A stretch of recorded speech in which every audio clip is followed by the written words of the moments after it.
எங்களை நேசிக்கிற நல்ல தகப்பனே, இந்த அருமையான மாலை வேளைக்காக உமக்கு நன்றி செலுத்துகிறோம் ராஜா. அப்பா, இந்த மாலை நேரத்தில ஆண்டவரே, உம்மோடு நாங்க கொஞ்ச நேரம் செலவிடும்படியாக நாங்க வந்து நிற்கிறோம். கர்த்தர் நீங்க இந்த நாளிலும் நாங்க யாக்கோபை குறித்து அ நாங்க தியானித்து வருகிற அந்த தொடரில நாங்கள் கற்றுக்கொள்ள வேண்டிய காரியங்களை எங்க இருதயத்தில நீர் பதிய வைக்கும்படியாய், எங்க இருதயங்களை நீங்க ஆயத்தப்படுத்துங்கப்பா. ஆண்டவரே, உம்முடைய வார்த்தையானது எங்க இருதயங்களே அப்பா, எங்களுடைய மனக்கண்களை தெளிவிக்கக்கூடியதாய், அப்பா பேதையை ஞானியாக்கக்கூடியதாய் இருக்கிற அந்த அந்த வார்த்தைகள் ஆண்டவரே எங்க உள்ளத்தை ஆண்டவரே புதுப்பிக்கும்படியாய் உம்முடைய சமூகத்தில எங்களை ஒப்புக்கொடுக்கிறோம் ராஜா. இந்த மாலை வேளையில எங்களோடு கூட இடைப்படுங்க. இன்னும் அநேகர் கலந்து கொள்ளும்படியாய் செய்யுங்க. ஆண்டவரே, எங்கள் இருதயத்த ஆண்டவரே முழுவதுமா உம்முடைய சமூகத்தில திறந்து கொடுக்கிறோம். நீங்க எங்களோடு கூட பேசுங்க. இயேசு கிறிஸ்துவின் நாமத்தினால கேட்கிறோம். ஜீவனுள்ள நல்ல பிதாவே. ஆமென். ஆமென், ஆமென், ஆமென். ஆண்டவருடைய பரிசுத்தமான நாமத்துக்கு ஸ்தோத்திரம் உண்டாகட்டும். ஆஹ் ஆண்டவருடைய பெரிய கிருபையில நம்ம மறுபடியுமாக இந்த ஜூம் மீட்டுக்கு வந்திருக்கிற உங்கள் யாவரையும் ஆண்டவருடைய நாமத்திலே நான் வரவேற்கிறேன். நாம் இந்த யாக்கோபை பற்றி 3வது பகுதிக்குள்ளாக இந்த வாரம் நம்ம போறோம். நம்ம கடந்த 2 பகுதிகளாக யாக்கோபை பற்றி, நம்ம முற்பிதாவாகிய யாக்கோபை பற்றி நம்ம சிந்திச்சிட்டு இருந்தது உங்களுக்கு எல்லாருக்கும் ஞாபகம் இருக்கும். இன்னைக்கு அதே யாக்கோபுடைய இன்னொரு பகுதிகளை நம்ம 3வது பகுதியாக நம்ம பார்க்க போறோம். சென்ற வாரம் நம்ம பார்த்ததை பத்தி ஒரு சின்ன ரீகேப் பண்ணிட்டு பண்றது ஒருவேளை இன்னைக்கு தொடர்றதுக்கு வசதியா இருக்கும்னு நம்ம நினைக்கலாம்.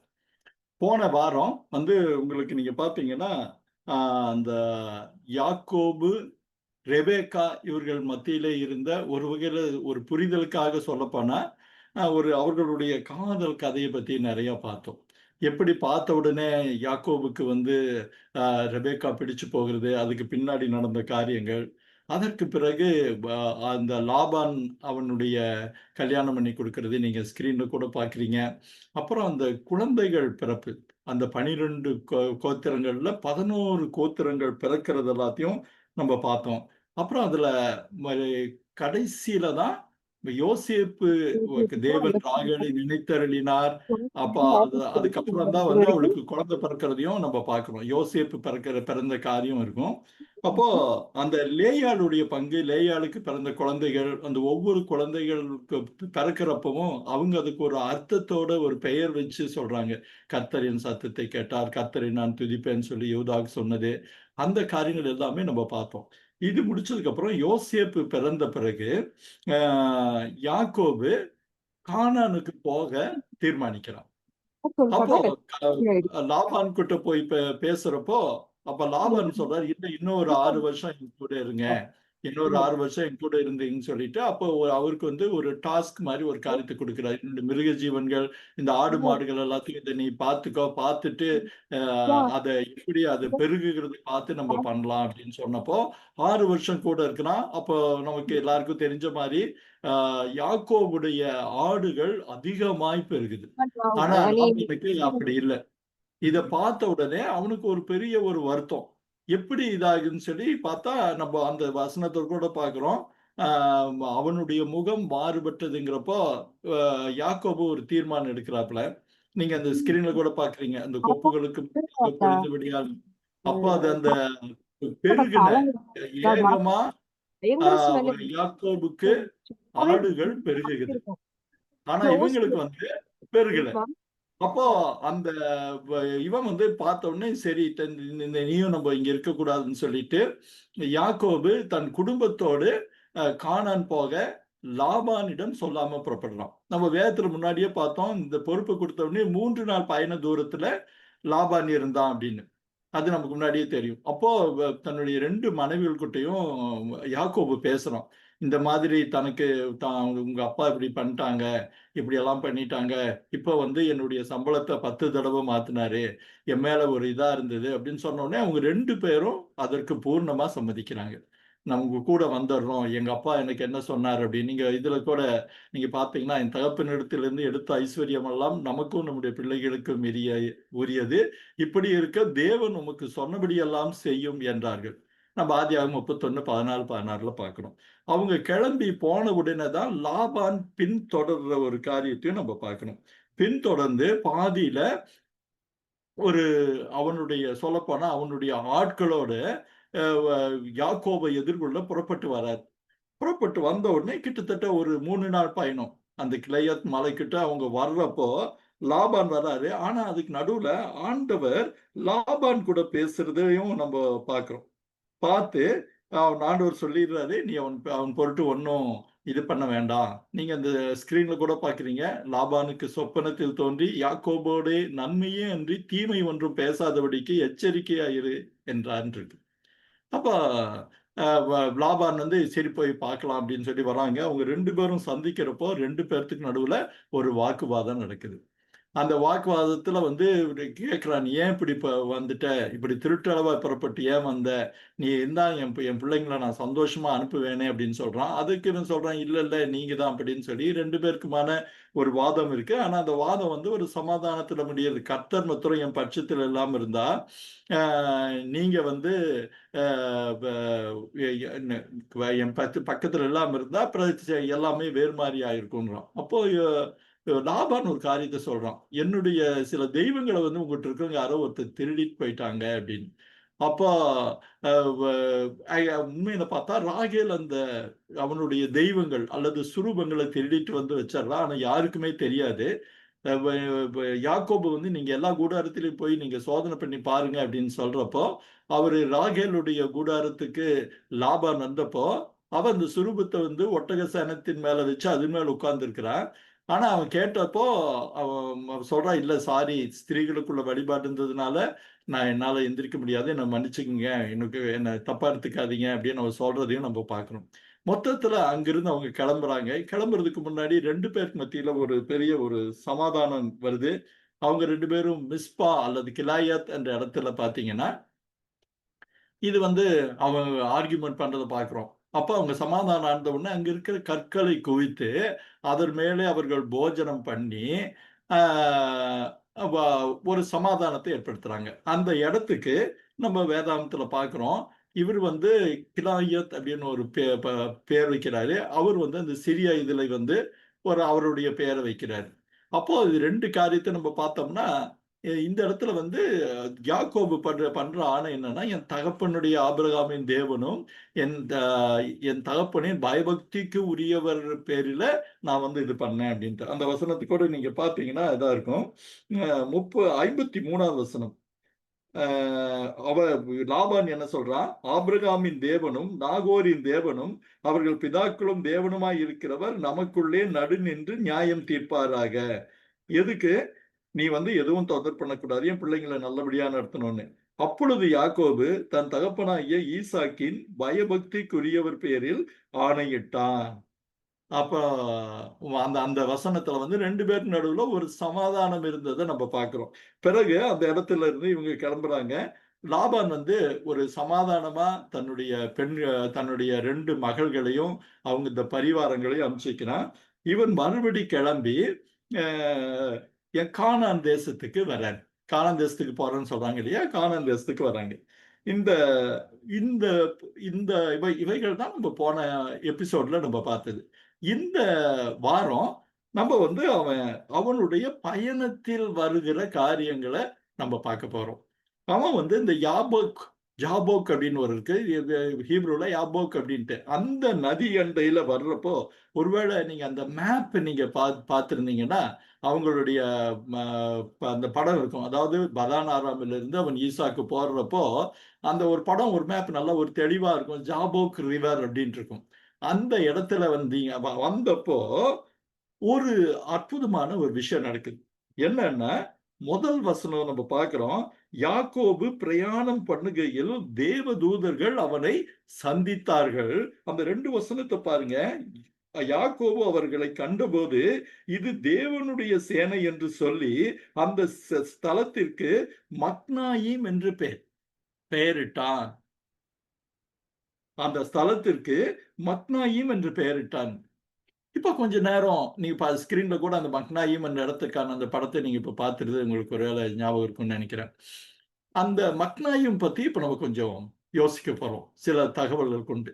இதுக்கு முன்னாடி ஒரு தெளிவு வந்து நான் சொல்லணும்னு ஆசைப்படுறேன். ஏன்னா போன தடவை இந்த இதுக்கு ஃபீட்பேக் வர்றப்போ ஒரு ஒரு இதை கவனிச்சுட்டு இருந்த ஒருத்தர் சொன்னாங்க, நீங்க சொல்ற அநேக காரியங்கள் வந்து பைபிள்ல இல்லாத மாதிரி இருக்குதே, இல்லாத அந்த தகவல்களை நீங்க எங்கிருந்து எடுக்கிறீங்க, நீங்க வந்து அதை சொன்னீங்கன்னா நல்லா இருக்கும்னு. நான் ப்ரோக்ராம் இருக்கிறப்பே நான் நிறைய தடவை சொல்லியிருக்கேன். நிறைய வெப்சைட்ஸ் உண்டு. சபாட் ஓஆர்ஜின்னு ஒரு வெப்சைட் இருக்கு. இந்த ஜூயிஸ் சம்பந்தப்பட்ட அநேக அந்த சரித்திரம், அதாவது முக்கியமா அந்த பாத்திரங்கள் பத்தின மிக நல்ல தகவல்கள் உள்ள வெப்சைட் உண்டு. அது இல்லாம மிட்ரேஷின் பத்தி நிறைய அந்த மிட்ரேஷின்ட்டு அந்த விளக்கங்கள், அந்த வேதாகம சம்பவத்தின் பின்னணி காரியங்கள் உள்ள விளக்கங்கள் மிட்ராசின் அதுல இருந்து நிறைய தகவல் எடுத்திருக்கோம். அப்போ நீங்க பாக்குறீங்க, ஸ்கிரீன்ல பாக்குறீங்க, அது ஒரு பெரிய பெரிய வால்யூம். அதுல வந்து ஏகப்பட்ட தகவல்கள் உண்டு. இது நீங்க நெட்ல கூட போய் மிட்ராசிக் போர்ஷன் அப்படின்னு நீங்க போட்டீங்கன்னா, இல்ல மிட்ராஸ்ல வந்து what Midrash tells about this particular portion அப்படின்னு நீங்க கேட்டீங்கன்னா உங்களுக்கு நிறைய தகவல் கிடைக்கும். அந்த தகவல்கள் வந்து எல்லாமே ஒரு வகையில வந்து ஒரு வேதாகமத்தை புரிந்து கொள்ள கொடுக்கப்படுகிற தகவல்கள். அதுல வந்து எல்லாத்தையும் நம்ம எடுத்துக்கிறது இல்லை. ஏன்னா அந்த தகவல்கள்லயே 2, 3 ரபிகள், யூத ரபிகள் இருக்காங்க. 2, 3 வெர்ஷன் கொடுப்பாங்க. அதுல நமக்கு வேதாகமத்திற்கு பொருந்தி வர, இன்னும் சொல்ல போனா வேதாகமத்திற்கு கொடுக்கிற விளக்கங்களுக்கு பொருந்தி வருகிற தகவல்களை மாத்திரம்தான் நம்ம இந்த நிகழ்ச்சியில நம்ம சேர்த்து எடுத்துக்கிட்டு இருக்கோம். அதை வந்து நீங்க தெளிவா புரிஞ்சுக்கிட்டீங்கன்னா நல்லது. அப்போ இது வந்து ஒரு என்னுடைய இது எதுக்கு சொல்ல வரேன்னா, என்னுடைய சொந்த கற்பனை இல்லை, நான் ஏதோ யோசனை பண்ணது இல்லை. இது எல்லாமே இதற்கான ஆதாரங்களோடு தகவல்களோடு எடுக்கப்படுகிற ஒரு காரியம்னு இந்த கொடுகையில் இருக்கிற எல்லாரும் புரிஞ்சுக்கிறது ரொம்ப ரொம்ப நல்லது. அது உங்களுக்கு நான் சொல்லணும்னு ஆசைப்பட்டேன், இப்ப சொல்றேன். அப்போ நம்ம திரும்ப மக்னாயிமுக்கு வருவோம். இப்ப இந்த மக்னாயிம் ஏன் நம்ம நிறைய யோசிக்கணும்னு கேட்டீங்கன்னா, 20 வருஷத்திற்கு முன்னாடி ஆண்டவர் அவன் இதுல இருந்து பெயர் சபாவில இருந்து புறப்பட்டு வர்றப்போ பெத்தேல்ல தான், அதாவது அந்த நிகழ்ச்சிக்கு போறப்ப அந்த நிகழ்ச்சின்ற இந்த பதானரமுக்கு போறதுக்கு முன்னாடி ஒரு குழப்பத்தோடும் தடுமாற்றத்தோடும் தனியா ஒரு மலைப்பகுதியில வந்து ராத்திரி தூங்குறப்போ அவனுக்கு ஒரு கனவு வந்ததை நம்ம முதல் எபிசோட்ல நம்ம பார்த்தோம். அந்த இடம் கூட ஒருவேளை டெம்பிள் மவுண்டா இருக்கும்ட்டெல்லாம் கூட நம்ம அந்த யூகங்களை பத்தி நம்ம சொன்னோம். அப்போ அந்த பெத்தேல் பகுதியில ஆண்டவர் ஒரு கனவு வந்தது. அந்த கனவு நிறைய பேருக்கு ஞாபகம் இருக்கும். ஒரு பெரிய ஏணி இருந்தது. அந்த ஏணியில தேவதூதர்கள் ஏறுகிறவர்களும் இறங்குறவங்களா காணப்பட்டாங்க. பண்ணிட்டு அந்த ஏணியோட உயரத்துல நின்னு கடவுள் அவனுக்கு ஒரு வாக்கு கொடுக்கிறார். அந்த வாக்குடைய 3வது பகுதி நீங்க பார்த்தீங்கன்னா, அது கூட நீங்க பார்க்கலாம். நீங்க நான் உன் தகப்பனாகிய ஆபிரகாமின் தேவனும், ஈசாக்கின் தேவனுமாகிய கர்த்தர், நீ படுத்திருக்கிற பூமியை உனக்கும் உன் சந்ததிக்கும் தருவேன். அப்படின்னு சொல்லிட்டு அவர் சொல்றாரு, நான் உன்னோடே இருந்து, ஏற்கனவே சந்ததியை பத்தி சொல்லிட்டாரு. நான் 15வது வசனம். நான் உன்னோடே கூட இருந்து நீ போகிற இடத்திலெல்லாம் உன்னை காத்து இந்த தேசத்திற்கு உன்னை திரும்பி வர பண்ணுவேன். நான் உனக்கு சொன்னதை செய்யும் அளவும் உன்னை கைவிடுவதில்லை அப்படின்னு அவர் கொடுக்கிற அந்த வாக்கு தத்துவத்துல 3 பார்ட்டுன்னு பிரிச்சா இந்த கடைசி பார்ட்ல தெளிவா சொல்றாரு. ஆனா இந்த நேரத்தில் தான் நம்ம ஒரு காரியத்தை வந்து போன தடவை வலியுறுத்தி மறுபடியும் நான் ஞாபகப்படுத்த விரும்புகிறேன். அவங்க தாத்தாவை போல விசுவாசத்தில் இவன் வல்லவன் அல்ல. அவங்க அப்பா ஈசாக்கை போல மிகவும் பவித்திரமாக கடவுளை நேசித்தவனோ இல்ல அந்த அனுபவத்தை பெற்றுக்கொண்டவன் இல்லை. இதுதான் முதல் தடவையா அவனுக்கும் கடவுளுக்குமான நேரடியான சந்திப்பு. ஒருவேளை இது கனவா இருக்கலாம், அந்த தூதர்களா இருக்கலாம். அதனால அவன் அந்த இடத்த பார்த்து பயந்துடலாம். ஆக்சுவலா பாத்தீங்கன்னா ஆசம் அப்படின்ற ஒரு வார்த்தை இருக்கு. அப்படின்னு ஒரு வார்த்தை கூட நம்ம ஆங்கில பதிப்புகளை பயன்படுத்தி இருக்கிறாங்க. அதுல வந்து அவன் சொன்னதை வந்து 3 வாக்குத்தத்தம் கொடுக்கிறாரு.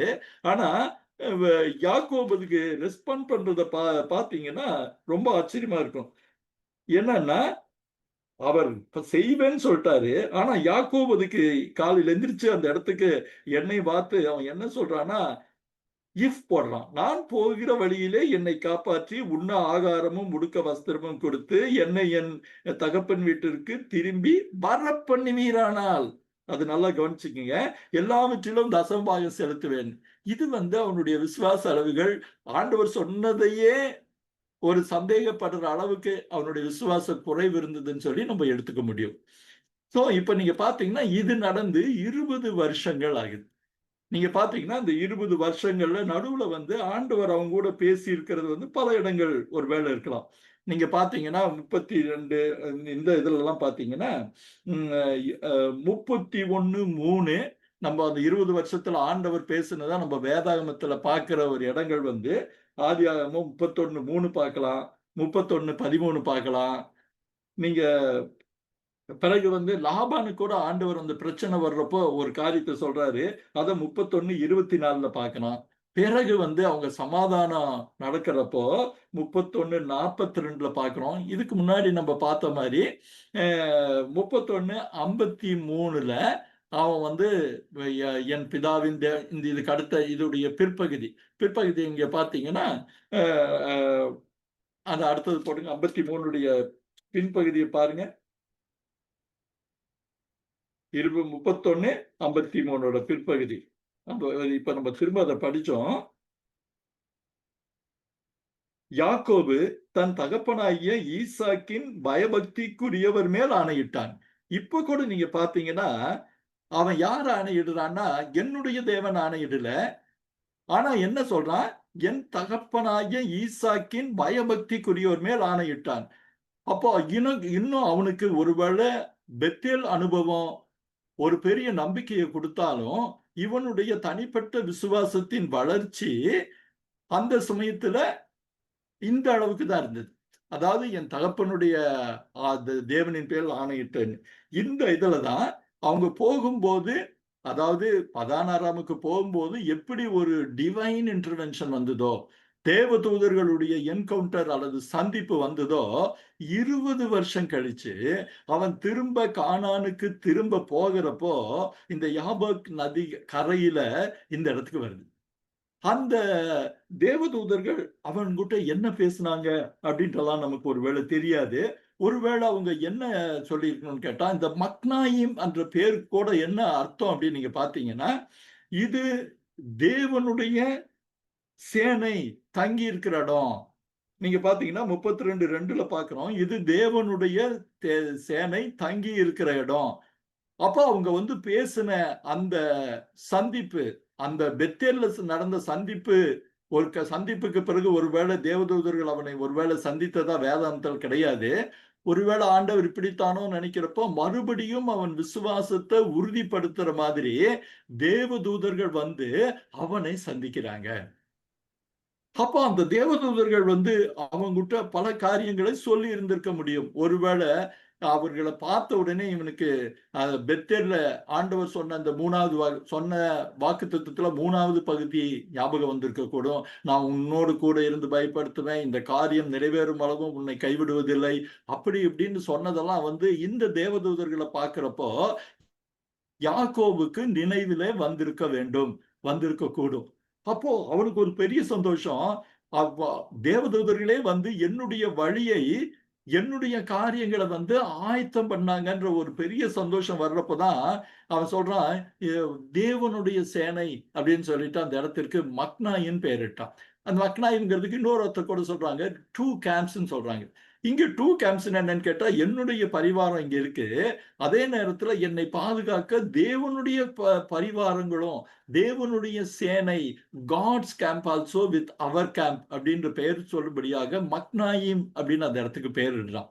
இந்த மக்னாயிம் பத்தி ஒரு சுவாரஸ்யம் என்னன்னு கேட்டா, இது பின்ன நாட்களில யூத சரித்திரத்துல ஒரு முக்கியமான இடத்தை வகிக்குது. இது நீங்க பாத்தீங்கன்னா ஒரு தகவலுக்காக எடுத்தா, தாவீது எபிரோன்ல ஆட்சி பொறுப்புல இருக்கிறப்போ மற்ற இஸ்ரேல் பகுதிக்கு தலைநகரா இருந்தது இதே மக்னாயிம் தான்.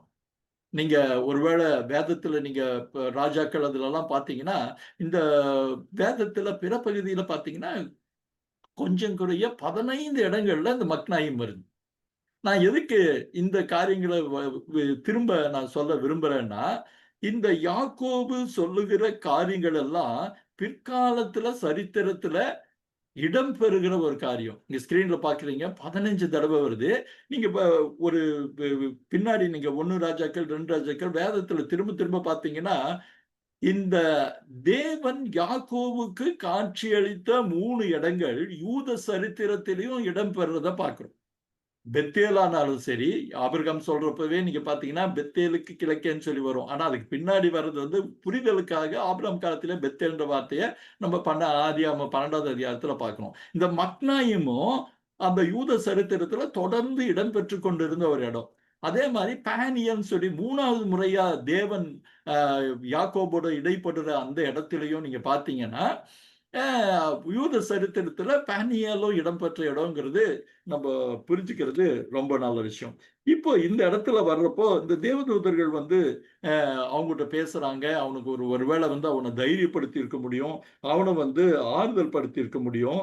இப்படி இருக்கிறப்போ, அ நீங்க வந்து ஒரு காரியம் என்னன்னா, அவன் இந்த தேவதூதர்கள் வந்து ஒரு காரியத்த அவனுக்கு சொல்லியிருக்க முடியும்னு சொல்லி சிலர் கருதுறாங்க. என்னன்னா, "நீ திரும்ப போறப்போ உன் காரியங்களை செயல்படுத்து."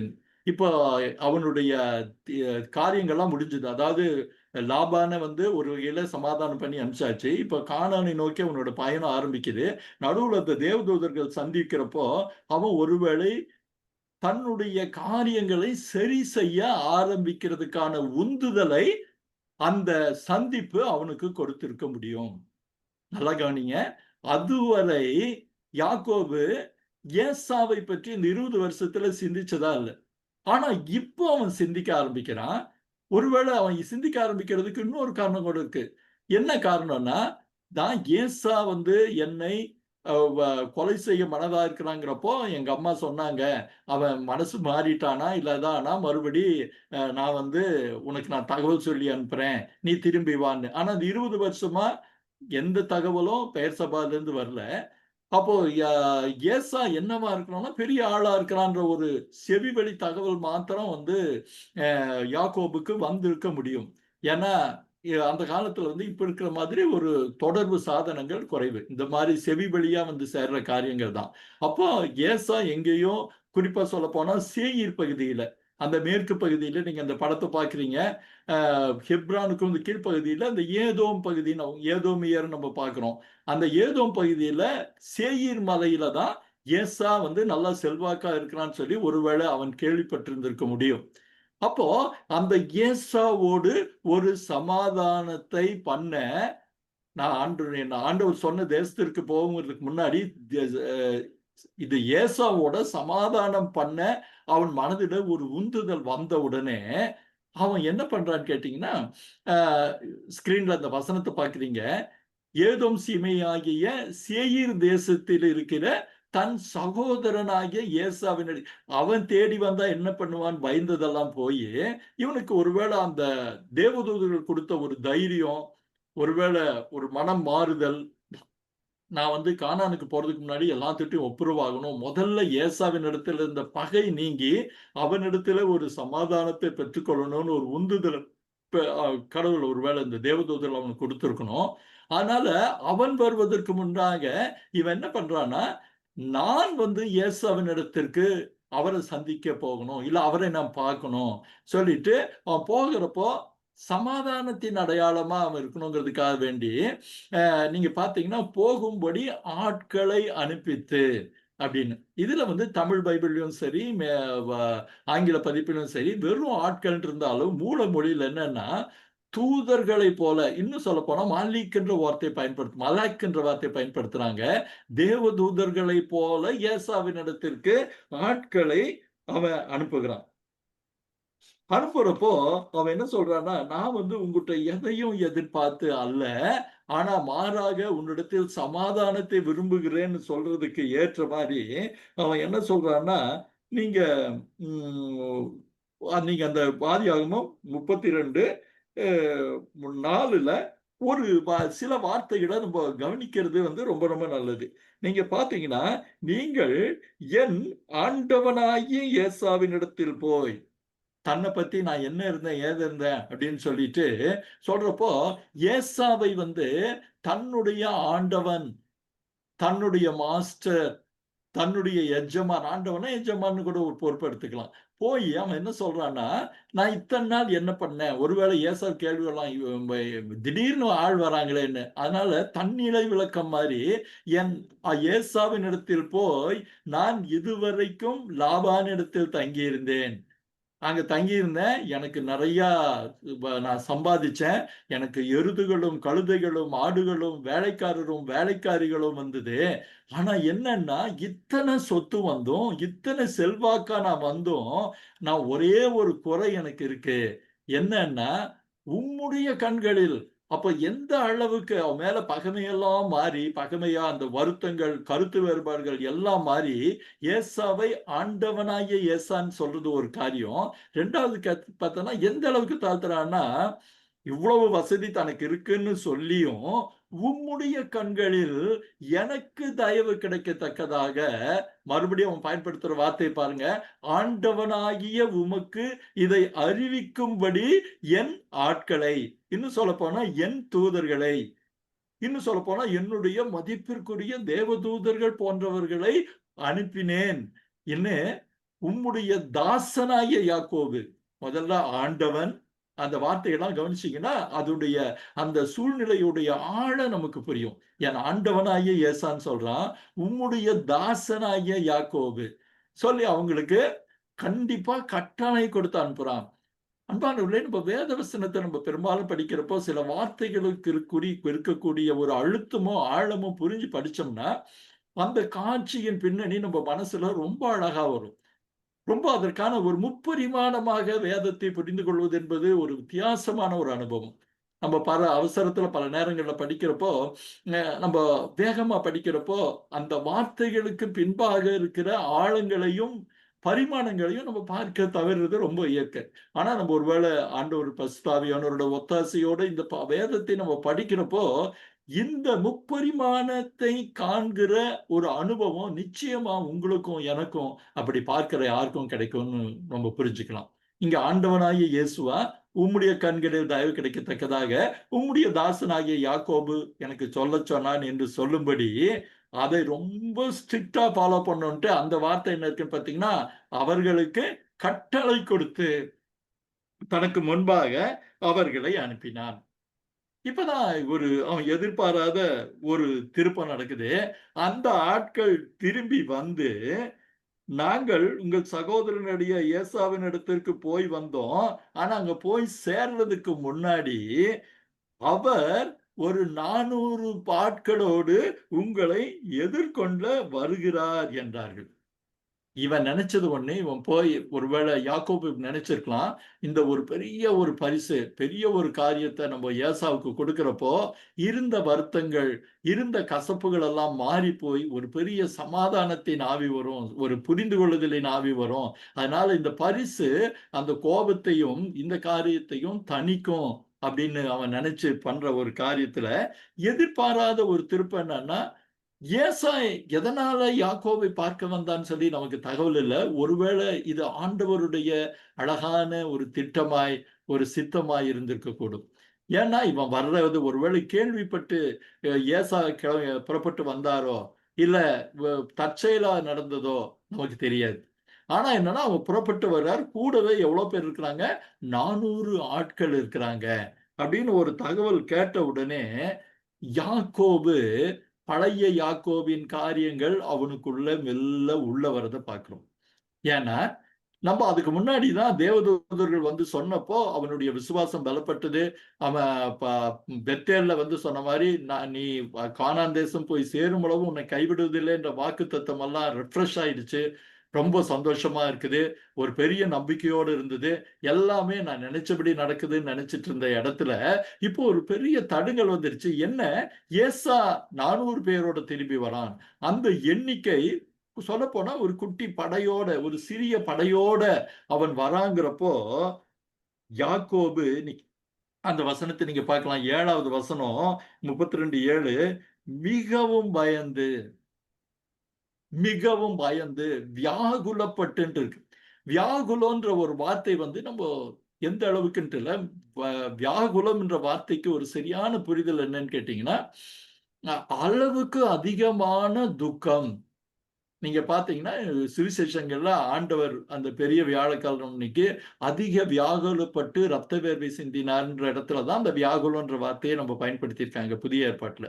இங்க இந்த வியாகுலப்பட்டுங்கிறப்போ, அவனுடைய வருத்தம், துக்கம் அதிகம், மிக அதிகமானது, அதீதமானதுன்ற வார்த்தை கூட நம்ம பயன்படுத்தலாம். அப்போ பயப்படுறான், வியாகுலப்படுறான்.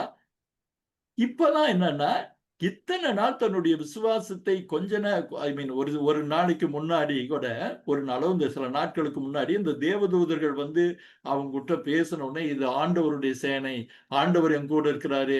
என் பக்கம் ஒரு சேனை, அவர் பக்கம் இதுன்னு சொல்லி அதுக்கு மக்னாயிமின் பெயரெல்லாம் வச்சு, அவ்வளவு விசுவாசத்துல உறுதிப்படுத்த ரிஃப்ரெஷ் ஆன யாக்கோபு இப்பொழுது பயப்படுகிறான்.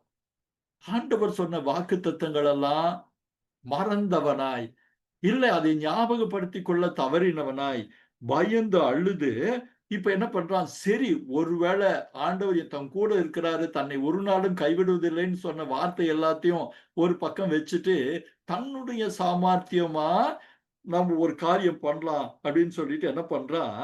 தன்னிடத்தில் உள்ள ஜனங்களையும், ஆடு மாடுகளையும், ஒட்டகங்களையும் அவர் 2 பகுதியாக பிரித்து, ஏசா ஒரு பகுதியின் மேல் விழுந்து அதை முறியடித்தாலும், மற்ற பகுதி தப்பித்துக் கொள்ள இடம் உண்டுன்னு.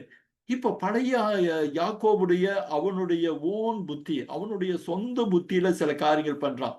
ஆண்டவர் சொன்ன வாக்குத்தத்தம் இருக்குது. ஆனா அதை நினைவிலே இருத்திக் கொண்டு அதற்கேற்றபடி செயல்படாதபடிக்கு, தன்னுடைய மனம் சொல்லுகிற காரியமா 2 பகுதியா பிரிச்சுக்கலாம். ஒரு பகுதி இருந்துட்டா கூட ஒரு இதாகணும்னு சொல்லிட்டு, வேதத்துல இன்னும் அதுக்கு அடுத்த வசனங்கள் மிக அழகான ஒரு பகுதி. முதல் தடவையா அன்பானவர்களே கவனிங்க. முதல் தடவையா யாக்கோபு தன் தேவனாகிய கர்த்தரை நோக்கி கூப்பிடுகிறான். யாக்கோபு பண்ற முதல் பிரேயர்ன்னு சொல்லி அநேக பண்டிதர்கள் சொல்றாங்க. இப்ப நீங்க பார்த்தீங்கன்னா, இந்த ஜெபம் 9வது வசனத்திலிருந்து 12வது வசனம் வரை 4 வசனங்கள் இருக்கு. அப்போ நீங்க அவன் இப்போ ஆண்டவர அட்ரஸ் பண்றது, ஆண்டவர கூப்பிடுறத பார்த்தா, அ ரொம்ப அழகா இருக்கும். அந்த போன தடவ கூப்பிட்டதுக்கும், இந்த தடவ கூப்பிடுறதுக்குமான வித்தியாசத்த நீங்க கவனிக்கிறது நல்லது. என் போன தடவ என் தகப்பனுடைய பயபக்திக்குரியவர் அப்படிங்கிறதெல்லாம் இல்லாம, இப்பொழுது நேரடியாகவே கடவுள வந்து அவன் கூப்பிடுறான். என் தகப்பனாகிய ஆபிரகாமின் தேவனும், என் தகப்பனாகிய ஈசாக்கின் தேவனுமாய் இருக்கிறவரே அப்படின்னு சொல்லி அவர் சொன்ன வாக்குத்தத்தங்களை சொல்லி ஜெபிக்கிறோம். ஒரு பக்கம் 2ஆ பிரிச்சு பண்ணலாம். நம்ம ஏற்பாடு பண்ணிட்டான். ஆனா, இப்ப ஆண்டவரின் பாதத்தண்டையில வந்து விழுந்து முதல் தடவையாக ஜெபிக்கும்போது, அவர் சொன்ன வார்த்தையை சொல்றான். "உன் தேசத்தாருக்கும், உன் இனத்தாருக்கும் திரும்பி போ, உனக்கு நன்மை செய்வேன் என்று என்னோடு சொல்லியிருக்கிற கர்த்தாவே, அடியேனுக்கு தேவரீர் காண்பித்த எல்லா தயவுக்கும், சத்தியத்துக்கும் நான் எவ்வளவேனும் பாத்திரன் அல்ல. நான் கோலும் கையுமாய் இந்த யோர்தானை கடந்து போனேன். இப்பொழுது 2 பரிவாரங்களை உடையவனானேன்." அவரிடத்துல சரண்டர் ஆகிறது, சரணாகதி அடைகிறது மாத்திரம் இல்ல, தன்னுடைய தகுதியின்மைகளையும், தன்னுடைய தாழ்மையும் மறுபடி சொல்லி ஜெபிக்கிறத பார்க்கிறோம். அதுக்கு அடுத்தது வந்து நீங்க பார்த்தீங்கன்னா, த ஏசாவுக்கு எவ்வளவு பயந்தாங்கிறத அடுத்த வசனம் இருக்கு. "என் சகோதரனாகிய ஏசாவின் கைக்கு என்னை தப்புவியும்." தன்னுடைய எதிராளிகள் பற்றின ஒரு பயம். ஏன்னா ஆண்டவர் பாதுகாப்பார்ன்னு சொல்லியிருக்கிறாரு. "நீ போய் சேர் மட்டும் உன்னை விட்டு கைவிடுவதும் இல்லை, உன்னை விட்டு விலகுவதும் இல்லைன்னு" சொல்லி சொன்ன அந்த வசனங்கள் வந்து ஒருவேளை மனதிற்கு ஓரமா ஒளிஞ்சுக்கிச்சோன்னு நினைக்கிறேன். ஏன்னா சொல்றான், ஏசா ஒருவேளை தன்னை மேற்கொள்ள முடியும்னு அவன் மனசுக்குள்ள ஒரு பயம் வந்திருக்கு. "என்னையும், பிள்ளைகளையும், தாய்மார்களையும் முறியடிப்பான் என்று பயந்திருக்கிறேன்." அவனுடைய பயம் வந்து அவன் விசுவாசத்துல அவனுடைய தகப்பனை போல, அவனுடைய பெரிய தாத்தாவாகிய ஆபிரகாமை போல, ஆபிரகாம் ஆண்டவர் ஒரு வார்த்தை சொன்னா அதை 100% அப்படியே விசுவாசிக்கிற அவனுடைய விசுவாசத்தை பற்றி நம்ம தொடர்ந்து பார்த்து வந்திருக்கோம். ஆனா இப்போ அவனுக்கு 2, 3 தடவை வாக்குத்தத்தங்கள் ஆண்டவர் கொடுத்திருக்கிறாரு.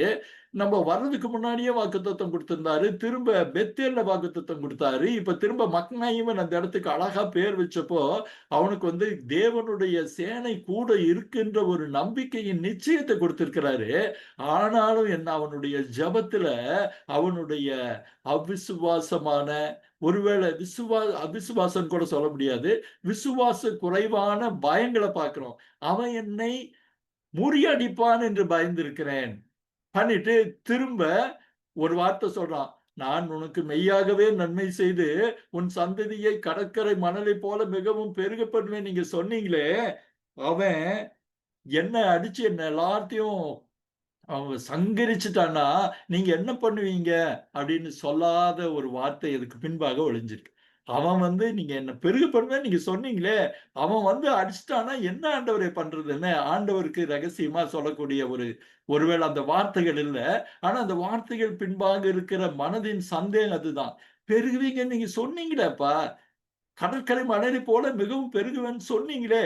அது இப்ப என்ன ஆச்சுன்னு சொல்லாமல் சொல்ற வார்த்தை இருக்குது. பிறகு ஒரு வார்த்தை சொல்றான். தேவரீரோ க சொன்னீரேன்னு சொல்லிட்டு அது முடிச்சிடுறான். நீங்க அப்படியெல்லாம் சொன்னீங்களே, ஆனா அவன் வந்து 400 பேத்து கூட வருவான் அப்படின்னு. அதோட அவனுடைய 3 வசன ஜெபம் முடியறத பார்க்கிறோம். 31:12ல முடியுது. அ சொல்லிட்டு ஒருவேள ஆண்டவர் தன் ஜெபத்த கேட்பான்னு அவன் விசுவாசிச்சிருந்த உண்மை. ஆனா மனசுக்குள்ள என் கடற்கரை மணல போல பெருகுவேன்னு சொன்னீங்களேப்பா! அவன் மேல இருந்து வரான். ஆள கூட்டிட்டு வரான். அப்படின்னு சொல்லிட்டு, அப்புறம் அதுக்கடுத்த காரியங்கள் அவன் பண்ணது பார்த்தீங்கன்னா, ஒரு பெரிய ஆச்சரியம் இருக்கு. என்னன்னா, அன்று ராத்திரி தன் சகோதரனாகிய ஏசாவுக்கு வெகுமானமாக அது ஒரு பெரிய லிஸ்ட் இருக்கும். அந்த லிஸ்ட் நீங்க பார்த்தீங்கன்னா, அ ஒ ஒ ஒரு பெரிய பட்டாலியன். நீங்க ஒருவேள இந்த காட்சிய மனசுக்குள்ள கற்பனை பண்ணி பார்த்தீங்கன்னா, கிட்டத்தட்ட அந்த 200 வெள்ளாடுகள், அவைகளின் குட்டிகள், 10 காளைகள், 20 கோழி கழுதைகள், 10 கழுதை குட்டிகள்.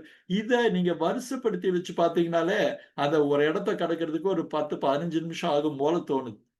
ஒரு வேத பண்டிதர் வந்து அந்த காலத்துல கால்நடைகளை சொத்தா நினைச்சிட்டு இருந்த காலத்துல அவனுடைய இத்தனை கால்நடைகளுடைய மதிப்பு 23,400 அமெரிக்க டாலர் மதிப்புங்கிறாரு. சொல்லப்போனா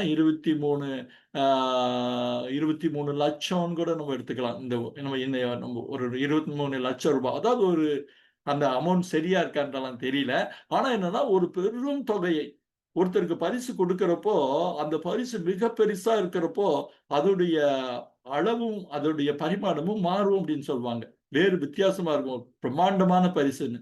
அத அவனுக்கு பிரிச்சு எடுக்கிறான். அந்த பிரிச்சு எடுக்கிறதுக்கு எடுத்து அவன் வைக்கிறதுக்கு ஒரு காரணம் என்னன்னு நீங்க பார்த்தீங்கன்னா, இந்த காரியங்களை பார்த்தாவது அவன் ஒருவேள மனசு மா வ என்ன அடிக்கணும்னு நெனச்சிருந்தா கூட அவன் மனசு மாறிறலாம். நீங்க பார்த்தீங்கன்னா, அப்ப கூட அவன் சொல்றான். இது எல்லாத்தையும் எடுத்து ஒவ்வொரு மத்தையும் நீங்க பார்த்தீங்கன்னா, தனித்தனியா ஒரு வேலைக்கார் கையில குடுத்து, நீங்க வந்து கேப் விட்டு ஓட்டிட்டு போங்க. சொல்லிட்டு, அ அவன் இன்னொரு தகவலும் குடுக்கிறான். "ஏசா உனக்கு எதிர்ப்பட்டு, நீ யாருடையவன்? எங்கே போகிறாய்? என்று உன்னிடத்தில் கேட்டால், உமது அடியானாகிய யாக்கோவுடையது. இது என் ஆண்டவனாகிய ஏசா." திரும்ப நீங்க அந்த வார்த்தைய கவனிக்கலாம். ஹைலைட் பண்ணியிருக்காங்க. ஆண்டவனாகிய ஏசாவுக்கு அனுப்பப்படுகிற வெகுமதி. என்ன வெறும் பரிசு குடுக்கல. இதோ அவனும் எங்க பின்னாடி தான் வந்துட்டு இருக்கான். நான் வந்து இத குடுத்துட்டு யாக்கோபு எங்கேயோ ஒளிஞ்சுக்கலன்னு அவன் நினைக்கக் கூடாது. அவனும் எங்கள் பின்னாடி தான் வருகிறான் என்று சொல் என்றான். சொல்லிட்டு அவங்க எல்லாத்தையும் அனுப்புறான். நீங்க சொல்லப்போனா அந்த ஆற்றை கடந்து ஒருவேள அந்த மேப் ஒருவேள இருந்தா அவங்க போடுவாங்க இப்போ. அந்த அ யாபோக் ரிவர் இருக்கிற ஒரு மேப். அதாவது அவனுடைய வர்ற வழியில இருந்த அந்த ஒரு அந்த பூகோள படத்த பார்த்தீங்கன்னா, அது ஒரு சின்ன ஒரு சிற்றாறு. நீங்க அந்த இதுல பார்க்குறீங்க. ஒருவேளை இந்த படம் இல்ல, இன்னொரு படம் கூட இருந்தா இதா இருக்கும். இந்த யாபோக் ரிவர் அப்படின்னு நீங்க ப அந்த படத்துல பார்த்தீங்கன்னா, இது அந்த ஆக்சுவலா நீங்க அந்த ஸ்க்ரீன்ல பார்க்கிறது தான் அந்த யாபோக் ரிவர். இது வந்து ஒரு துணை நதி.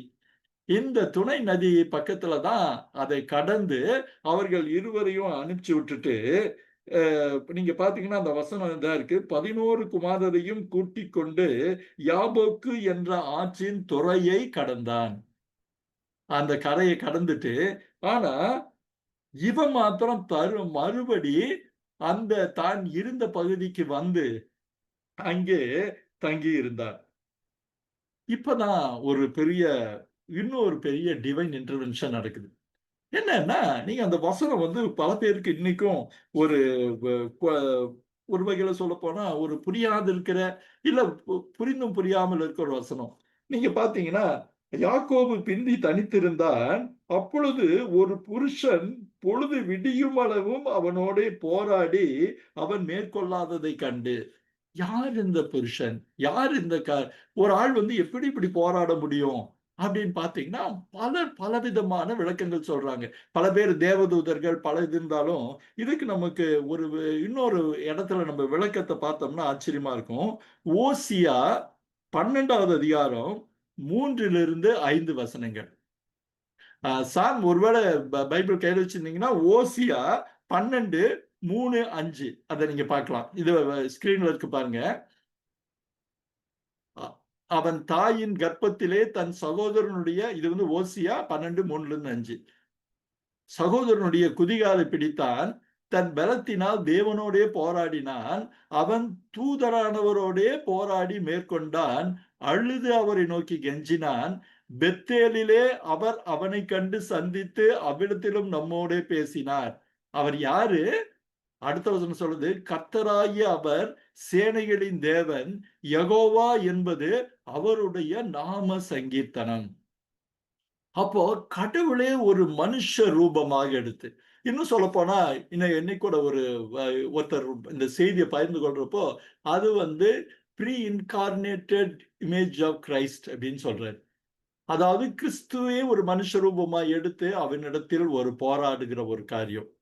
அப்ப இந்த போராடுகிற காரியம் இது பார்த்தீங்கன்னா, உலகம் முழுக்க ரொம்ப பிரபலமான, ரொம்ப ஆச்சரியமான, இத பத்தி ஏகப்பட்ட பேர் புகழ்பெற்ற ஓவியர்கள் எல்லாம் படம் வரைஞ்சிருக்கிறாங்க. ஏன்னா, அவ்வளவு ஒரு அற்புதமான தீம். எதுக்கு போராடணும்? ஒரு மனுஷனோடு ஆண்டவர் எதுக்கு போராடணுங்கிறப்போ, அதற்கு பலவிதமான இறையியல் ரீதியான அர்த்தங்கள நம்ம பார்க்கிறோம். ஒண்ணு என்னன்னா, இன்னும் தன்னை நம்பிக்கொண்டிருக்கிற அவனுடைய சுயத்திலிருந்து அவனை விடுவிக்க.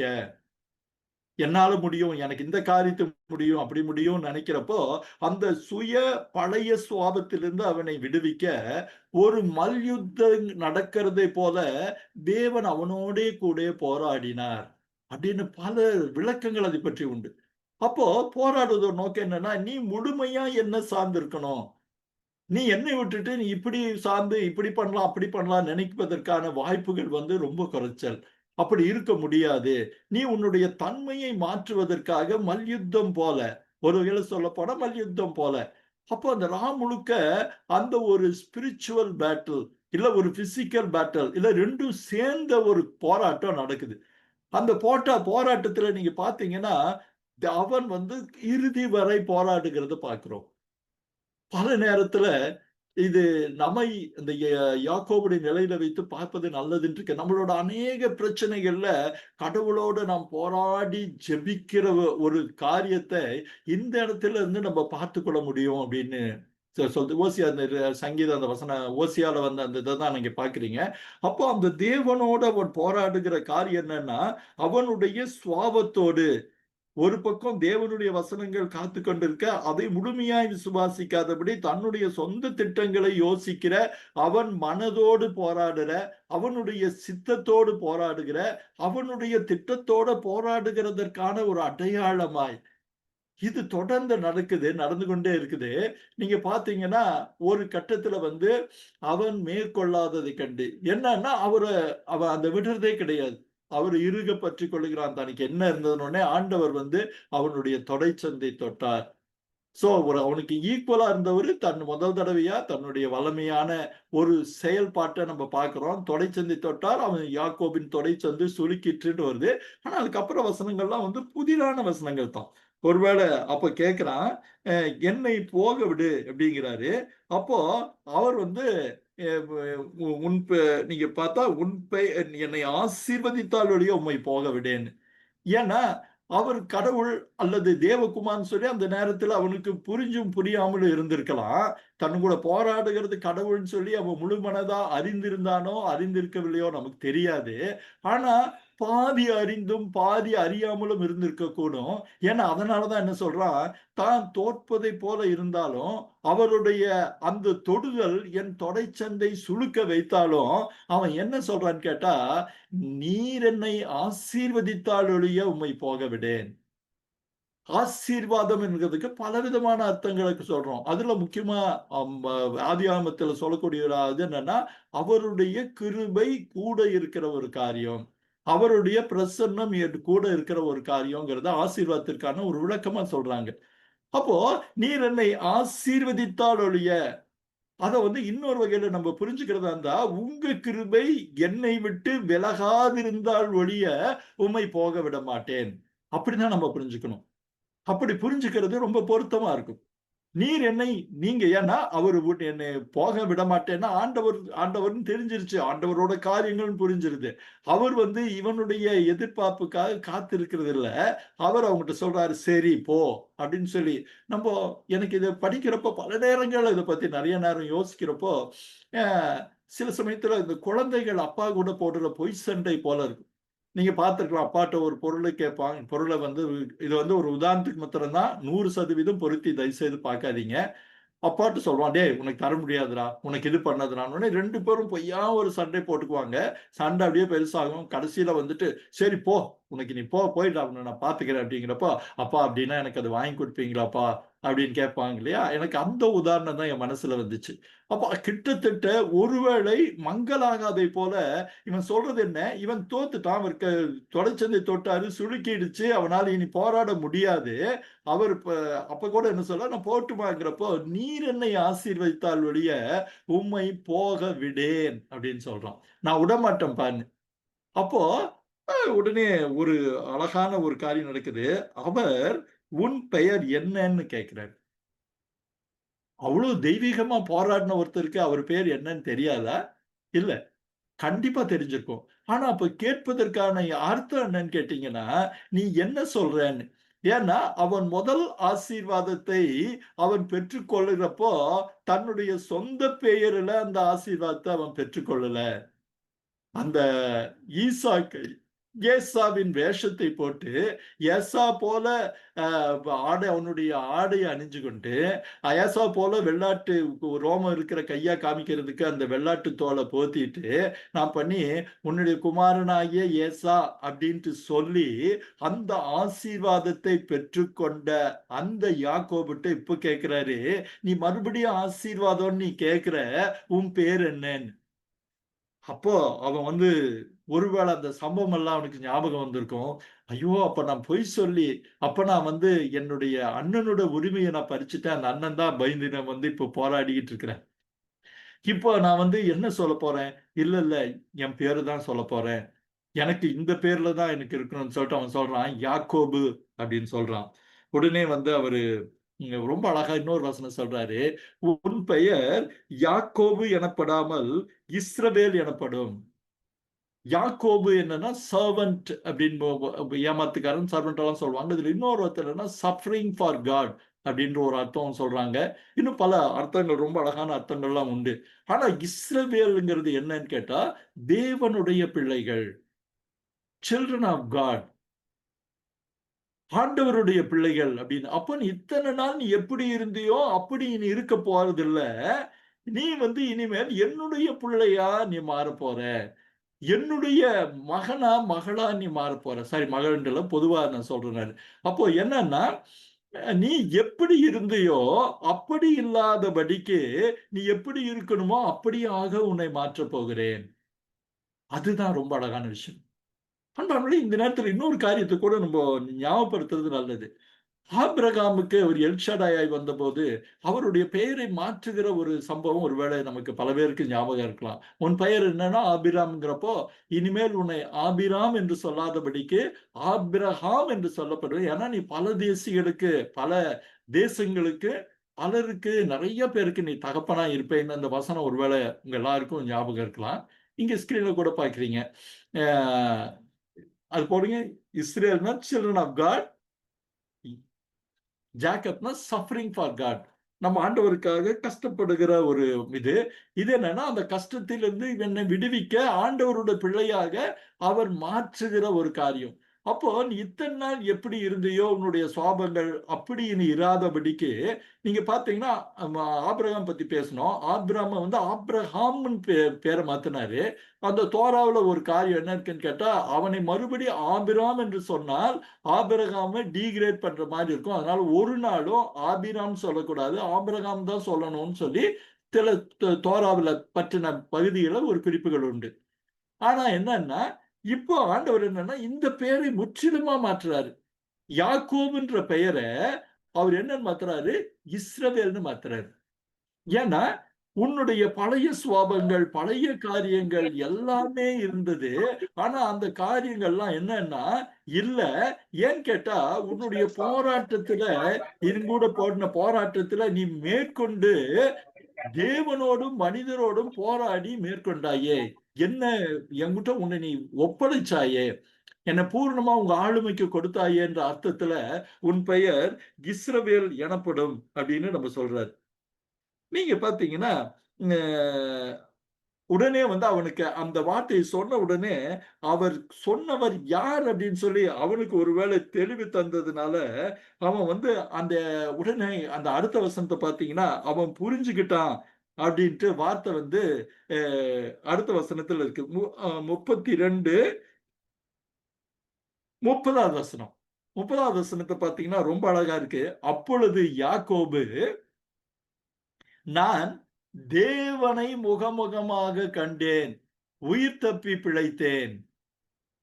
இது ஒரு பெரிய அறிக்கை பாருங்க. இந்த போராட்டத்துக்கு மத்தியில தேவனோடு போராடுறப்போ அந்த நடந்த காரியங்களும் நம்ம இப்ப சற்று முன் பார்த்தோம். இப்போ அவர் என்னை ஆசீர்வதித்து நீ யாக்கோபுன்னு படாமல் இனி இஸ்ரவேல் எனப்படுவாய்ன்னு சொல்லிட்டு அவர் போனதுக்கு அப்புறம் அவன் தன்னோடு போராடினது யார் என்று புரிந்து கொண்டான். அவன் சொன்னான், தேவனை முகமுகமாக கண்டேன், உயிர் தப்பி பிழைத்தேன். இப்போ நம்ம திரும்ப அந்த ஓசியா 12:3-5 பார்த்தோம்னா இந்த புரிதலுக்கு இன்னொரு அழகான அர்த்தம் கிடைக்கும். அதுல அவர் சொல்றாரு இல்லையா, ஓசியா 12:3-5 அவர் கர்த்தராகிய அவர் சேனைகளின் தேவன், யெகோவா என்பது அவருடைய நாம சங்கீர்த்தனம். அப்போ தன்னோடு போராடினவர், தன்னை பேரை மாற்றினவர் சாட்சாத் தெய்வம், கர்த்தராகிய ஆண்டவர், கர்த்தராகிய தேவன். இன்னும் சொல்ல போனா யெகோவாகிய கர்த்தர். இன்னும் கொஞ்சம் புரிதலுக்காக சொன்ன போனா பழைய ஏற்பாட்டில் நம்ம பார்க்கவிருக்கிற யாவே கிறிஸ்து தான் அப்படிங்கிறத அவன் புரிஞ்சுக்கிட்டு அந்த வார்த்தை சொன்னதா எடுத்துக்கலாம். நீங்க அது சொல்லி முடிச்சதுக்கு அப்புறம் நம்ம இன்னும் ஒரு காரியத்தை ரொம்ப அழகா நம்ம பார்க்க போறோம். அந்த இடத்திற்கு பானியல் என்று பெயரிட்டான். ஏன்னு கேட்டா தேவனை முகமுகமாக சந்தித்த இடம் பானியல் அப்படின்னு. இந்த ஸ்கிரீன்ல இன்னொரு காரியத்தை நீங்க பார்க்கலாம். ஒருவேளை அந்த யாக்கோபுக்கு பின்னாடி ஒரு சூரியன் உதயம் ஆகிற காரியத்தை பார்க்கிறோம். நம்ம வேதத்திலையும் அது இருக்கு. அவன் பானியலை கடந்து போகையில் சூரியன் உதயம் ஆயிற்று அப்படின்னு ஒரு வசனத்தை நம்ம பார்க்கிறோம். இப்போ அன்பானவர்களே, பைபிள்ல சில இடங்கள் வந்து ரொம்ப ரொம்ப அழகா இருக்கிற இடங்கள்ல இந்த இடம் ஒண்ணு. அப்போ அந்த அழகை நம்ம எப்படி நம்ம புரிஞ்சுக்கணும்னு கேட்டா, நீங்க ஆதியாகமம் 28:11 பெத்தேல் அனுபவத்திற்கு முன்னாடி பைபிள்ல ஒரு வசனம் இருக்கும். 28:11 பாருங்களேன். யாராவது இருந்தா படிங்களேன். 28:11 சூரியன் 28:11 நானே ஒரு இடத்திலே நீங்க சூரியன் அஸ்தமித்தபடியினால் ராத்தங்கி. அவன் இந்த 20 வருஷத்துக்கு முன்னாடி அவன் இந்த ஒரு பெரிய டாஸ்க்கு, அதாவது தன்னுடைய குடும்பத்தை ஸ்தாபிக்க இல்ல குடும்பத்தை ஏற்படுத்த அவன் போகிற போது சூரியன் அஸ்தமித்த பிறகு அதுக்கப்புறம் நடந்த காரியங்களை பார்க்கணும். அதுக்கப்புறம் நடந்த பிரச்சனைகள் 20 வருஷ காரியம் எல்லாம் நடக்குது. இப்ப அதெல்லாம் தாண்டி அந்த அஸ்தமித்த சூரியன் இப்போது உதயமாயிற்று. சோ அந்த பிரச்சனைக்கு முன்னாடி சூரியன் அஸ்தமித்த பிறகு அவன் பெத்தேலை கடந்து மக்னாயிமை கடந்து இப்ப பேனியாலை கடந்து தன்னுடைய வாழ்க்கைக்குள்ள போகும்போது சூரியன் உதயமாயிற்றுன்ற ஒரு அழகான காரியத்தை பார்க்கணும். எவ்வளவு ஒரு ஒரு ஒரு ஒரு என்ன சொல்றது, ரொம்ப அழகான ஒரு அமைப்பு. முதல்ல அஸ்தமனமான பிறகு அஸ்தமனமாயிற்று. இப்போது அவன் அந்த காரியத்தை எல்லாம் முடிச்சு தன் பிரச்சனைகள் எல்லாம் தாண்டி வர்றப்போ, எதிர் நாட்களிலும் அவனுக்கு அந்த பிரச்சனை எல்லாம் போயிருச்சுங்கிறத ஒரு அடையாளமா காமிக்கிற மாதிரி சூரியன் உதயமாயிற்று. அவன் தொண்டை சொலுக்கிலே நொண்டி நொண்டி நடந்தாலும் அவனுடைய வாழ்க்கை மிகவும் உறுதியாக இருந்ததுங்கிறத அதுக்கப்புறம் நம்ம பார்க்கிறோம். நீங்க பெத்தேல்ல துவங்கிய அந்த பயணம் சூரியன் அஸ்தமான பிறகு தொடங்கின அந்த பயணம் அவனுடைய 20 வருஷ அனுபவங்களை முடித்துக்கொண்டு இப்போ பெத்தேல், மக்னாயிம், தானியேல் அனுபவத்திற்கு பிறகு சூரியன் உதயமாகிற பிறகு அவன் போகிற நம்பிக்கையோட போறான். அந்த புதிய நம்பிக்கை, புதிய வாழ்க்கையோடு அவனுடைய எதிர்காலம் தொடங்குறதோட இந்த நாளின் பகுதி நமக்கு முடிக்கலாம்னு நான் நினைக்கிறேன். ஏன்னா இந்த பகுதியில முக்கியமா ஒரு பெரிய காரியம் என்னன்னு கேட்டா, தன்னுடைய பெரிய பரிவாரங்கள் 2 பரிவாரங்கள் அதுக்கு தன்னுடைய முயற்சிகள், தன்னுடைய காரியங்கள் எல்லாம் பண்ணி, தேவனுடைய தலையீடு இந்த 32 அதிகாரம் முதல் 2 வசனத்தில இருந்தது. கடைசி 2 வசனங்கள் இருக்கு. முதல்ல மக்னாயும், பிறகு பானியேல். நீங்க பார்த்தீங்கன்னா, இந்த 3 அனுபவங்கள் தான் யாக்கோபுடைய வாழ்க்கையிலே ஒரு பிரதானமான மைல்கற்கள்னு நம்ம பார்க்கிறோம். அந்த மைல்கற்கள் அவனுடைய வாழ்க்கையில மாத்திரம் இல்ல, இஸ்ரேல் சரித்திரத்திலையும் பார்த்தீங்கன்னா, இஸ்ரவேலின் சரித்திரத்திலையும் பெத்தேலும் சரி, மக்னாயிமும் சரி, தானியேலும் சரி, அநேக இடங்களில் திரும்ப திரும்ப வருகிற ஒரு காரியம். எவ்வளவு அழகா வேதத்துல ஆண்டவர் அமைச்சிருக்கார் பாருங்க. இனி நம்ப ப ப ஒருவேளை நேரம் நெருங்கிட்டதுனால நம்ம அடுத்த வாரத்துக்கு நம்ம போறோம். ஆனா அடுத்த வாரத்துல அவன் எதிர்பார்த்து பயந்திருந்த ஏசா நேரடியாக வரும்போது நடந்த அற்புதத்தை நம்ம பார்க்க போறோம். பைபிள்ல ரொம்ப சொல்லப்போனா ஆதியாகமத்துல ரொம்ப எமோஷனலான, ரொம்ப எதிர்பாராத, மனதை நெகிழ வைக்கிற ஒரு சம்பவம்னா ஏசாவும் யாக்கோபும் சந்திக்கிற சந்திப்பு தான். ஏன்னா வ எப்படின்னா நம்ம இப்படி கூட உதாரணத்துக்கு எடுத்துக்கலாம். அவன் அங்கிருந்து புறப்படும்போது கிழக்கு திசையிலிருந்து லாபான் தன் படைகளோட வந்தான். ஆனா அத தைரியமா சமாளிச்சு அத ஜெயிச்சு கலாயத்துல இருந்து மிஸ்பா என்று அழைக்கப்படுகிற அந்த இடத்துல இருந்து வந்தான். இப்ப மேற்கிலிருந்து ஒரு படை போல வருகிற ஏசாவுக்கு பயந்து இந்த இடத்துல இருந்தான். ஆனா இனி வரப்போற இடத்துல அந்த பயத்தை நீக்கின கர்த்தர் இந்த பயத்தையும் நீக்கி அந்த சகோதரர் மத்தியில ஏற்பட போகிற அந்த ஒரு ஆச்சரியமான காரியத்தை நமக்கு அடுத்த அதிகாரத்துல நமக்கு சொல்றதுக்கு இருக்கிறார். இன்னொன்னு என்னன்னா 2 பேருக்கும் 80 வயசை தாண்டிருச்சு. அதற்கேற்ற மனப்பக்குவங்களும், காரியங்களும் கூட இருந்திருக்க முடியும். ஆனா, அது எல்லாவற்றையும் அடுத்த எபிசோட்ல, அடுத்த பகுதியில நம்ம பார்க்க போறோம். இப்போ நம்ம கண்களை மூடி ஆண்டவரை நோக்கி பார்க்கலாமா? பரிசுத்தமான தகப்பனே, அற்புதமான ஆண்டவரே, யாக்கோபின் வாழ்க்கையிலே நீர் செய்கிற காரியங்களை நினைக்கும்போது பிரமித்து பார்க்கிறோம்ப்பா. அநேகம் தருணங்களிலே யாக்கோபை எங்களுடைய வாழ்க்கையோடு நாங்கள் ஒப்பிட்டு பார்க்கிறோம் ராஜா. இதோ நாங்கள் படுகிற சிரமங்கள், நாங்கள் படுகிற கஷ்டங்கள், ஒரு பக்கம் எங்களுக்கான தேவ பக்தி இருந்தாலும், ஒரு பக்கம் எங்களின் சுயம் தனியாக செயல்பட்டுக் கொண்டிருக்கிறதை தான் யாக்கோபு அடையாளப்படுத்துகிறாரோ என்று யோசிக்கிறோம் ராஜா. ஆம் ஆண்டவரே, நீர் எங்களுக்கு அநேக வாக்குத்தத்தங்களை கொடுத்திருக்கிறீர்.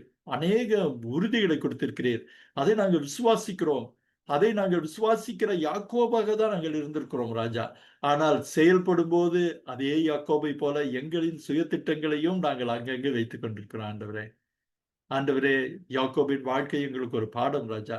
அதற்கு எங்களுக்கு அவசியமில்லை. நாங்கள் தனியாக சுமந்து தீர்க்கவில்லை என்று யாக்கோபாக இருக்கிற எங்களை நீர் இஸ்ரவேலாக மாற்றுகிறவராயிருக்கிறீர்.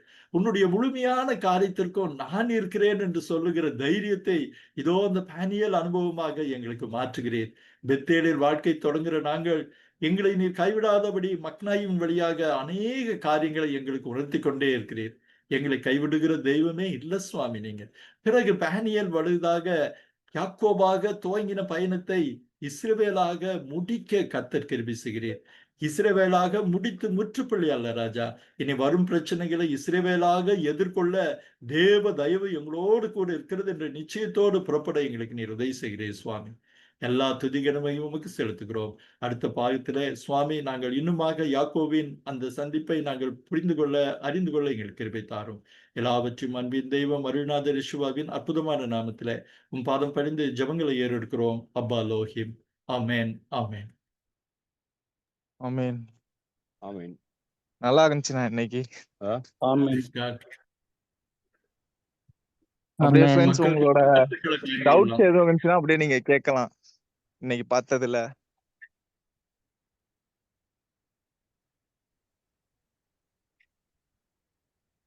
ஆனா தேவனை முகமுகமாய் கண்டேன்னு சொல்றாருல்ல.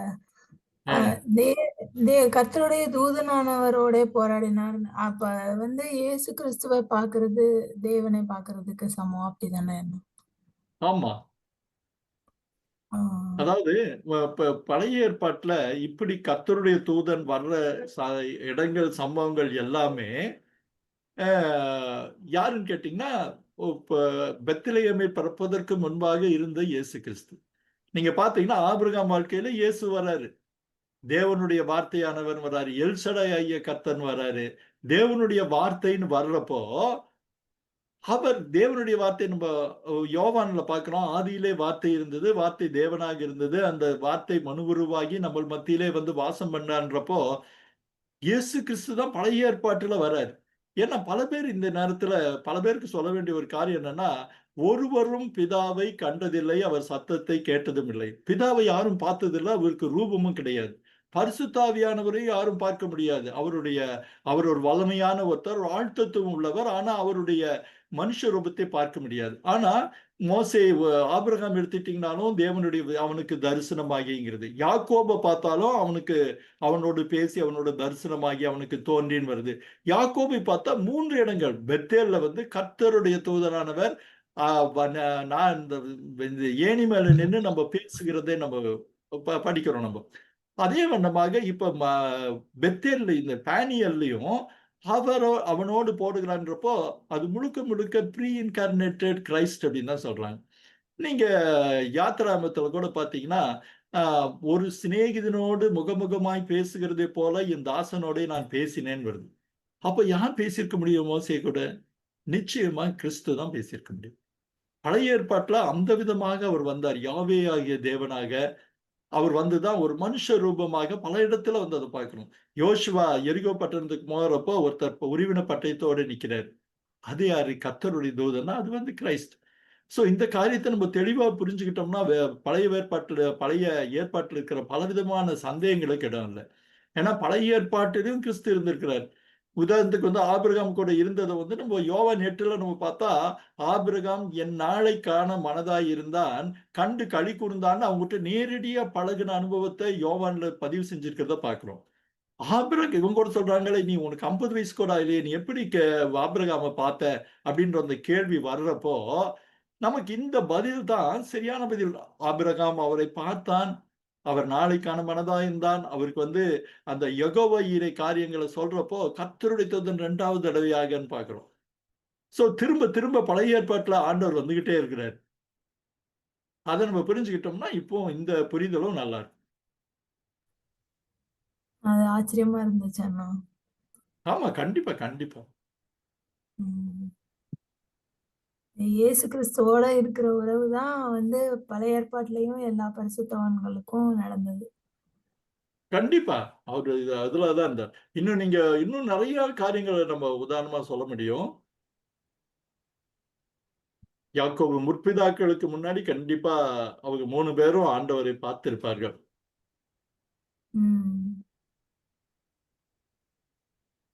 மத்தவங்க யாரும் கேள்வி கேட்கணும்னா கேட்கலாம் brothers, sisters. Praise Lord brother. Praise Lord. சொல்லுங்க பிரதர். நல்லா ரொம்ப நல்லா இருந்துச்சு. ரொம்ப தெளிவான ஒரு விளக்கம் தான்.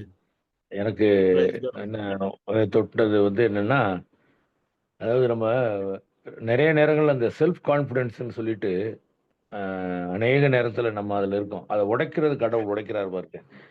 ஆமா, அதை பிரேக் பண்ணிட்டு அதை ரிமைண்ட் பண்றாரு. அதாவது நீ என்னோட திட்டமா இருந்தாலும் நீ ஏசாவை ஏமாத்தித்தான் நீ அந்த ஆசீர்வாதத்தை வாங்கின.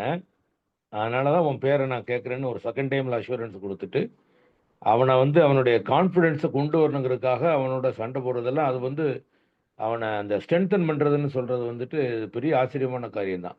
அதுக்கு ஒரு உதாரணம் புரியுது. வைக்கிறார். அவரோட சண்டை போடுறதுக்கு அந்த தொடை நரம்பு வந்து சுருக்க வைக்கிறது அது வந்து ஏதோ ஒரு போகிற போக்கில் சொல்கிற மாதிரி நினைக்கல.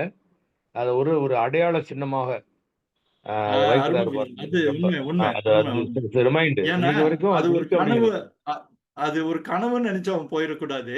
ஏன்னா, அந்த தொடை போயிடக்கூடாது. நீங்க வந்து அத ஒரு உண்மையா நடந்த சம்பவங்கிறதுனால தான் அடுத்த வசனம் இருக்கு. அவன் அதற்கு ஆ பிறகு தொண்டை நொண்டி நொண்டி நடந்தான் இருக்கு. அப்போ நொண்டி நொண்டி நொண்டி நொண்டி நடந்தான் நடந்தான்னு அது இருக்கு வெயில்ல. கனவு கிடையாது. நெ ஆ ந நடந்த ஒரு காரியங்கிற உடுத்தது தான் அந்த அடுத்த வசனம். உண்மை. 2வது இன்ன வரைக்கும் அதை அவங்க யாரும் தொட நரம்ப சாப்பிடுறதில்லன்னு போட்டிருக்காரு.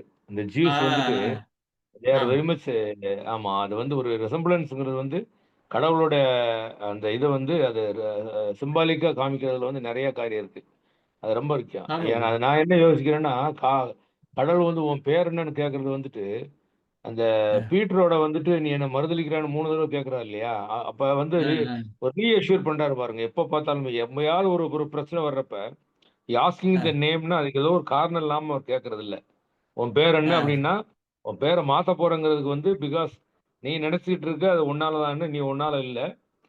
என்னோட திட்டமா இருந்தாலும் நீ ஏமாத்திரு. இல்லைன்னா அதுக்கு அவனுக்கு வந்து ஏசாவை பார்க்கக்கூடிய போற பயம் வர வேண்டிய அவசியமே இல்லையே. இது கடவுளுடைய திட்டம் கரெக்ட். தான். அவங்க திட்டத்தினால தான் நான் போறேன்னு போயிருக்கலாம். அவர் அப்படி நினைக்கல. இல்ல. அவர் எதார்த்தத்துல ஆண்டவரு விட்டாரு. நீங்க சொல்றது ரொம்ப சரி பிரதர். ஏன்னா ஆண்டவர் அவ்ளோ அஷ்யூரன்ஸ் குடுத்தும், அவன் மிகவும் பயந்து வியாகுலப்பட்டுன்னு அந்த மிகவும் 2 பேர் வந்து வியாகுலப்பட்டுங்கிறான். அந்த வியாகுலங்கிறது வசனம் வந்து எங்க போச்சுன்னே தெரியல. வியாகுல அந்த மாதான்னு தான் காரியத்துல. சொல்லுவாங்க. மாதாவுக்கு தான். ம், மேரிக்கு தான் அந்த ம். வியாகுலம்னு சொல்லுவாங்க.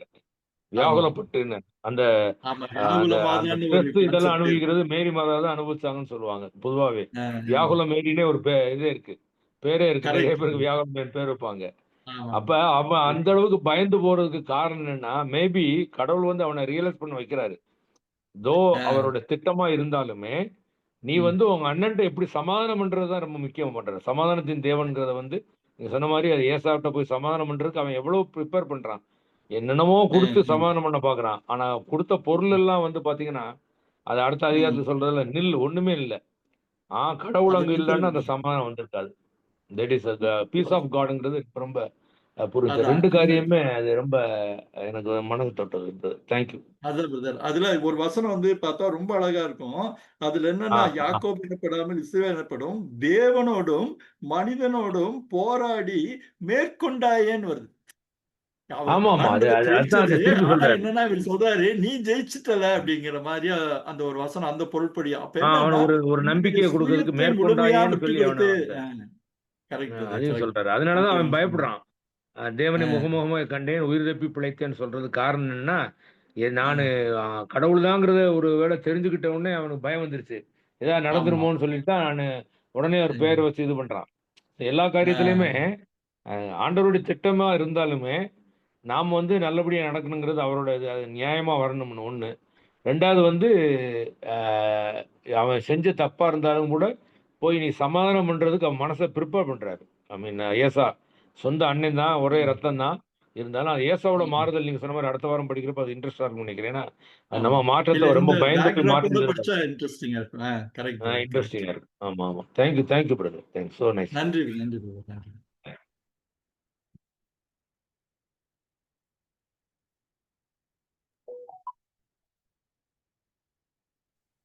பிரதர் நானு ஜெயந்தி பேசுறேன். எப்படி இருக்கீங்க? Praise the Lord. யாருங்க? ஜெயந்தி. ஓ! நான் சொல்லுங்க சிஸ்டர். சொல்லுங்க, சொல்லுங்க. ரொம்ப சந்தோஷம். நீங்க ஜாயின் பண்ணதுல. ரொம்ப நல்லா இருந்தது இன்னைக்கு. அண்ட் வாய்ஸ் சரி. எல்லாம் வந்து கிறிஸ்டல் கிளியரா எல்லாமே ஸ்லைட்ஸ் எல்லாமே ரொம்ப கிளியரா தெளிவா இருந்தது. ஐ ஷுட் சரி. Thank for people who are is telecasting எல்லாமே. ஆமா. அது அது நீங்க நம்ம இந்த கனடால இருக்கிற இந்த பிரேயர் நெஸ்ட் குரூப்புக்கு தான் நான் வந்து இப்பவும் ஆண்டவர் நாமத்துல நன்றி சொல்லிக்கிறேன். அது முக்கியமா அந்த பிரேயர் நெஸ்ட் குரூப் ஆர்கனைஸ் பண்ணிட்டு இருக்கவங்க, நமக்கு இந்த லிங்க் குடுக்குற சீனின்னு ஒருத்தர் இருக்காரு. அவர் தான் வந்து கரெக்ட்டா தன்னுடைய பிஸிக்கு மத்தியில நெட் லிங்க் குடுத்து, அவங்களுடைய எக்யூப்மென்ட் பிரேயர் நெஸ்ட்டோடைய எக்யூப்மென்ட் இருக்கிறதுனால தான், இப்ப சமீபமா ஒரு வரக்கூடிய ஒரு 6 எபிசோடு ரொம்ப நல்லா கிளியரா ரெக்கார்டிங்கும் சரி, பின்னாடி யூடியூப்ல அத அப்லோட் பண்ணுறதுக்கும் சரி, அது கிளியரா இருக்கிறதுக்கு அந்த மக்களுடைய உதவி தான் காரணம். உண்மையாலுமே very அந்த கிளியர்னஸ்ட் டீம்ல இருக்க ஒவ்வொருத்தருக்கும் என்னுடைய நன்றியை தெரிவிக்கிறேன். கனடால இருக்க அவங்க குரூப்பை கடவுள் இன்னும் ஆசீர்வதிக்கட்டும். நிறைய பேருக்கு அவங்க பிரயோஜனமா இருக்கட்டும். கரெக்டா சொன்னீங்க ஜெயந்தி. அவங்களுடைய கைங்கரியம் தான் அது. அவங்களுடைய very grace. nice. Thanks from Thank all you. of you also on behalf of the team. எனக்கு வந்து இதுல இது இன்னைக்கு ரொம்ப எனக்கு பிடிச்சமான ஒரு ஆக்சுவலா சப்ஜெக்ட் இது. ஏன்னா தேவனோடும் மனுஷனோடும் போராடி மேற்கொண்டாயன்றது வந்து இது பெரிய விஷயம். அதனால அவருடைய நாம சங்கீர்த்தனம் வந்து யெகோவா ஈரேன்னு போட்டிருக்குது. யெகோவா ஈரேன்னா யாவேன்னு சொல்லிட்டு சொல்றோம். இது மட்டும் தான் 2 இல்ல மட்டும்தான். அதாவது நீங்க பாத்தீங்கன்னா யெகோவா ஈரேன்னு இருக்காது. ஓசியா 12:3-5 பாத்தீங்கன்னா யெகோவா சேனைகளின் கர்த்தர் அந்த தான் வரும். யெகோவா யெகோவா ஈரேங்கிறது அது முதல்ல வந்து ஆபிரகாம் கூட வந்தது. அது வந்து அவர் நம் தேவைகளை எல்லாம் சந்திப்பாருங்கிறது ஒரு அர்த்தம். In this mountain everything shall be seen. கர்த்தருடைய பர்வதத்திலே எல்லாம் பார்த்து கொள்ளப்படுங்கிறது தான் யெகோவா ஈரே. அது யெகோவா வந்து இங்க ஈரே. வராது. இங்க வராது. யெகோவான்ற தான் அவரோட நாம சங்கீர்த்தனம்னு. ஆமா. ஆனா ஒவ்வொரு இடத்துல ஆண்டவருக்கு வேறு வேறு விதமா பேர் வைக்கிறாங்க. அது வந்து அந்தந்த மனிதர்களால் வைக்கப்படுகிற பேர் தான். ஆனா யெகோவா அப்படிங்கிறது மட்டும்தான் ஆண்டவருடைய பேரு. முதலாவது பேருன்றத நானு ரொம்ப அதுல வந்து கொஞ்சம் உறுதியா இருக்கிறதுனால I thought I wanted to insist on that. So is that correct or not? எனக்கு தெரியல. So I thought ஒவ்வொரு சந்தர்ப்பத்தை நீங்க பாத்தீங்கன்னா யெகோவா ஷாலோம், யெகோவா ஷம், யெகோவா ரூவா அந்த சம்பவம் அது தகுந்தபடி எல்லாத்துலயும் ஆனா யெகோவா இருக்கும் கூட கண்டிப்பா. சோ அந்த குறிப்பிட்ட சூழல் குறிப்பிட்ட காரியம் அது தொடர்பா அந்த 2வது சஃபிக்ஸ் வந்து சேர்ந்துடும். Okay. Correct. Thank you brother. It ரொம்ப was really nice. சந்தோஷம் நீங்க வந்ததுல. Thank you. நான் லாஸ்ட் வீக் முன்னாடி வீக்கும் வந்தேன். லாஸ்ட் வீக் தான் சரி. மிஸ் பண்ணிட்டேன் நானு. ஓகே. வெரி சரி. Nice. Thank you. Thank you.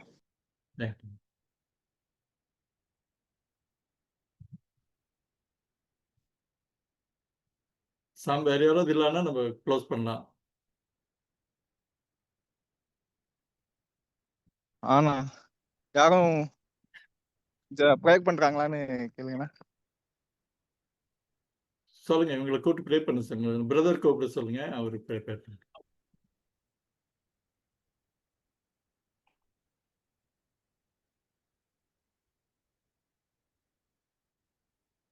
Brother Vincent ஒரு ப்ரே பண்ணி முடிக்கிறீங்களா? Okay brother.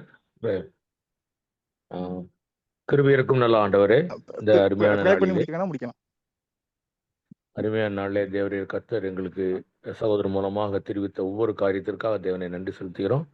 யாக்கோபினுடைய ஆண்டவரை வாழ்க்கையை நாங்கள் பார்க்கும் பொழுது கூட என் தேவனை கர்த்தர் அற்புதமாக அவர் வழிநடத்தி வந்திருக்கேன் ராஜா.